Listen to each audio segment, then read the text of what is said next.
हो.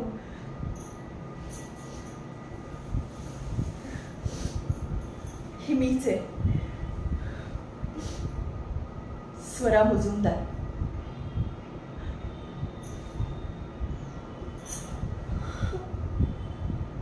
नाही, मला माफ करा. मी चुकून चुकून यांचं नाव घ्यायला विसरले.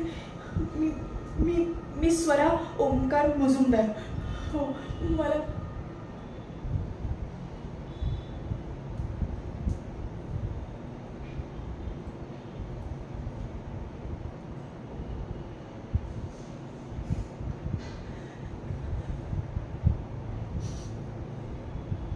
मला वाटलं होतं मी स्वतःला ओळखेन की नाही,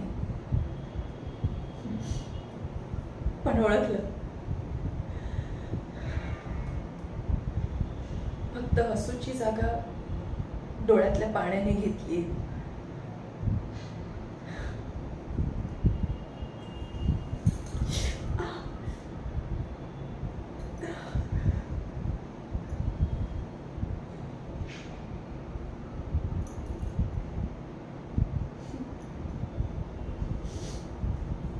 लग्न झालेल्या इतर बायका जशा बांगड्या घालून मिरवतात ना, तशी मीही मिरवते की.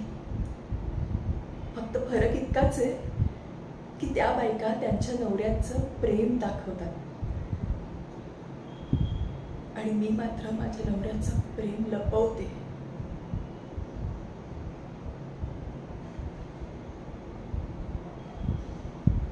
आई म्हणायची, संसार टिकवायचा असेल तर थोडं सहन करावं लागेल. करते सहन. पण आई हे सांगायला विसरली की संसार टिकवण्यासाठी फक्त बायकांनीच सहन करायचं असतं. कदाचित त्यालाच संसार म्हणतात.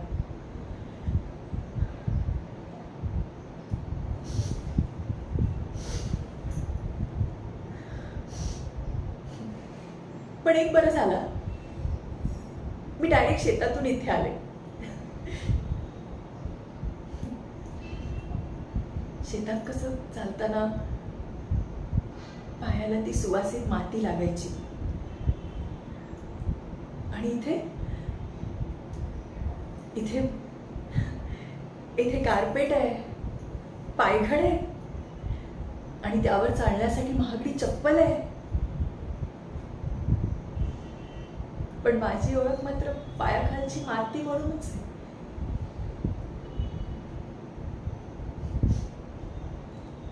शेतात कसं डोक्यावर ऊन लागायचं, पण ना आकाशात उंच भरारी घेण्यासाठी ते आभाळ कसं शुभ्र दिसायचं.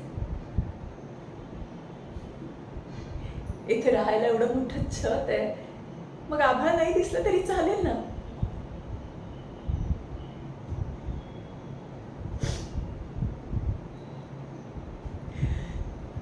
आई हे सुद्धा म्हणायची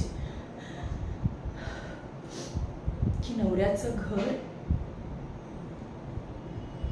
हे आपलंसं करायचं असतं. मी करते, पण आई पुन्हा सांगायला विसरली की हे घर नाहीये, पिंजरा आहे. पण मी तोही आपलासा करते.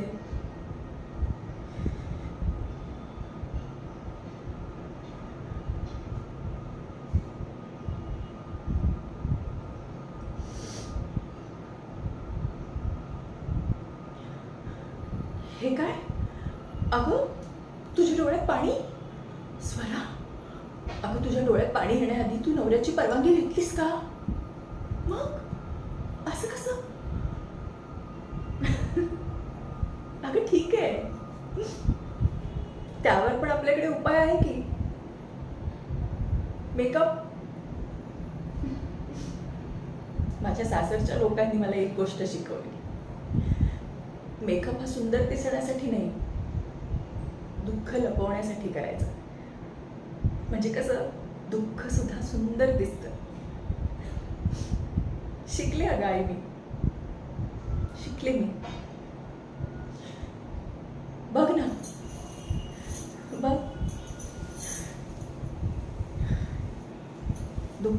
सुंदर दिसतंय बघ माझं.